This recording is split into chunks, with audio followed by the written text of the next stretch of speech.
Good evening and welcome to Tucker Carlson Tonight. It was just last week that we noticed that parts of the transgender movement seem to be getting militant and possibly dangerous. We did a whole segment about it on Thursday night. That segment was sparred by an NPR segment we had heard and never expected to hear.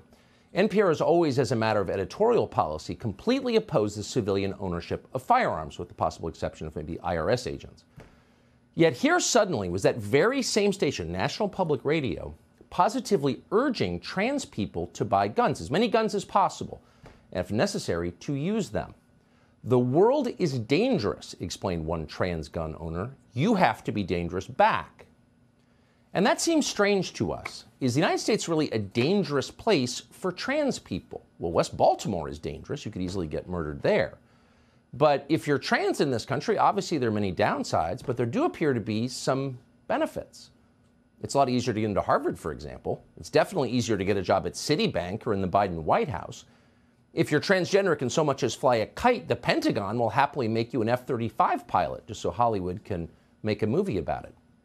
Identifying as trans, whatever, again, its downsides, does convey status in this country, which is why so many young people now do. Not a lot of 19-year-olds are pretending to be car mechanics or linemen for a regional power company in eastern Ohio. But plenty of college freshmen do pretend to be members of the opposite sex. And why wouldn't they? The people in charge despise working-class whites, but they venerate the trans community.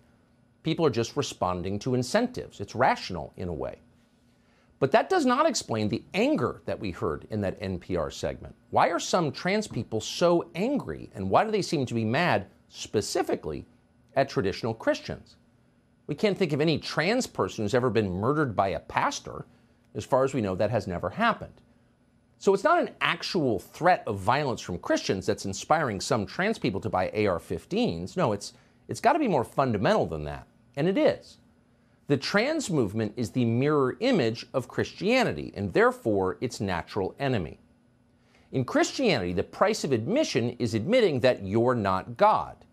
Christians openly concede that they have no real power over anything, and for that matter, very little personal virtue. They will tell you to your face that they are sinful and helpless and basically absurd. They're not embarrassed about any of this. They brag about it. That saved a wretch like me, goes the most famous Christian hymn ever written in English. The trans movement takes the opposite view. Trans ideology claims dominion over nature itself. We can change the identity we were born with, they will tell you with wild-eyed certainty. Christians can never agree with this statement because these are powers they believe God alone possesses. That unwillingness to agree, that failure to acknowledge a trans person's dominion over nature, incites and enrages some in the trans community. People who believe they're God can't stand to be reminded that they're not. So Christianity and transgender orthodoxy are wholly incompatible theologies. They can never be reconciled. They are on a collision course with each other. One side is likely to draw blood before the other side. That's what we concluded last week. Yesterday morning, tragically, our fears were confirmed. A self-identified trans person called Audrey Hale committed mass murder at a Christian school in Nashville. Hale burst into a place called the Convent School and executed 3 9-year-olds as well as 3 adults.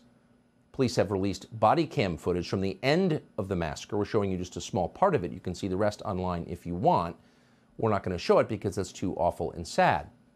But what was almost as sickening to see in a far more subtle and insidious way was the media coverage of yesterday's tragedy. Here's Terry Moran of ABC News, for example, suggesting that Christians were murdered in Tennessee because they infringed on the rights of transgendered people. Watch. Audrey Hale identified herself as a transgender person. The state of Tennessee earlier this month passed and the governor signed a bill that banned transgender medical care for minors, as well as a law that prohibited adult entertainment, including male and female impersonators, after a series of drag show controversies in that state. The state of Tennessee bans the sexual mutilation of children. Children get shot to death in a school. It's cause and effect. That's what ABC News is telling you. That's not far from justifying mass murder, but others took the next step. A group called the Trans Resistance Science Network said that the shooter's death was a complex tragedy that resulted from, quote, anti-trans bias. The Hershey Chocolate Company's new trans spokesman, meanwhile, someone called Faye Johnstone, posted messages after the shooting complaining about, quote, trans misogyny.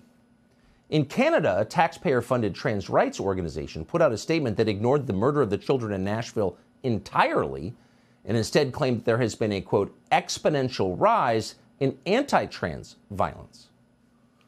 That is a lie. It's a provable lie. And in fact, the opposite is true. We seem to be watching the rise of trans terrorism. The man who tried to murder Supreme Court Justice Brett Kavanaugh after the repeal of Roe v. Wade, identified as a, quote, trans gamer girl. The man who shot up a nightclub in Colorado in this past November and murdered 5 people, identified as non-binary. And now this. And there could be more. Antifa has announced this coming Saturday is the, quote, Trans Day of Vengeance. Vengeance for what? That's not explained. But the suggestion is there will be violence in Washington this weekend. Congresswoman Marjorie Taylor Greene tweeted about this today, because if there's a day of vengeance coming, the rest of us should probably know about it. And for doing so, immediately had her official congressional Twitter account suspended. You're not supposed to talk about any of this, apparently. And the authorities in Nashville certainly are not planning to talk about it. They're doing their best not to. Here's the police chief of Nashville explaining that while he's happy to talk about the shooter's guns, he's not going to tell you anything about the shooter's motives. Watch. So in the manifesto, there's several different writings about other locations. There were locations, there was talks about the school. There was a map of the school, a drawing of how potentially she would enter and the assaults that would take place. It's quite a bit of writing to it. I have not read the entire manifesto. Our team and the FBI has been working on this. Well, that's interesting. Within what seemed like minutes, we saw pictures of the rifles and the pistol. We now have horrifying body cam footage from within the school. So unsettling, we're not going to show it to you. But somehow we can't see the manifesto in which the killer explains why she killed. Why is that? It's not accidental. Well, you know exactly why it is. Because it would make the obvious undeniable. The trans movement is targeting Christians, including with violence. Most Christian leaders in this country don't want to admit that. Admitting it might force them to take deeply unfashionable positions. But it is true, and anyone who's paying attention knows that it's true. And so, like most true things at this point, it is officially suppressed. Here, for example, is Joe Biden yelping again about how it's all your fault when these tragedies happen because you've got guns at home. This is from yesterday. We have to do more to stop gun violence. It's ripping our communities apart, ripping the soul of this nation, ripping at the very soul of the nation. And we have to do more to protect our schools so they aren't turned into prisons. You know, the shooter in this situation reportedly had 2 assault weapons and a pistol, 2 AK-47. So I call on Congress again to pass my assault weapons ban.